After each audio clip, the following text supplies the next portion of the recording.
Bilang pagkilala sa inyong walang sawang paglilingkod, dedikasyon at husay, ating itataas ang base pay ng MUP. Kasama rito ang lahat ng military and uniform personnel mula sa Department of National Defense, Department of Interior and Local Government, Philippine Coast Guard, Bureau of Corrections, National Mapping and Resource Information Authority. Ito ay ipapatupad natin sa tatlong tranche sa January 1, 2026, January 1, 2027 at January 1, 2020. Ang ating mga MUP ang unang sumasagot sa tawag ng tungkulin kahit kaakibat nito ang mga banta sa kanilang kaligtasan. Sa lupa, tubig o himpapawid, hindi kayo nagdadalawang isip na magsakripisyo ng inyong kaligtasan para sa kapakanan ng bawat Pilipino.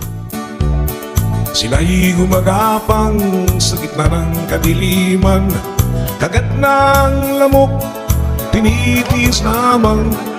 Panay-panay ang ambush sa gitna ng daan, at kung mapuruhan ng ulo mo'y puputan.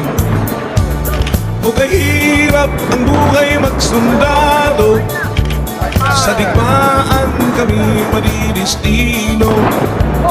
Kung ikaw ay medyo gwapong-gwapo, maraming chicks ang maghihinayang sa'yo. Ang mga sundalo minsan ay malungkot pag sila'y malayo sa kanilang lugar. At kung magkasakit, walang dumaramay. At kung malasin ka, ikaw ay mamamatay.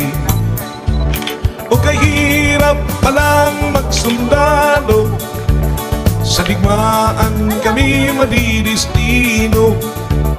Kung ikaw ay medyo gwapong-gwapo, maraming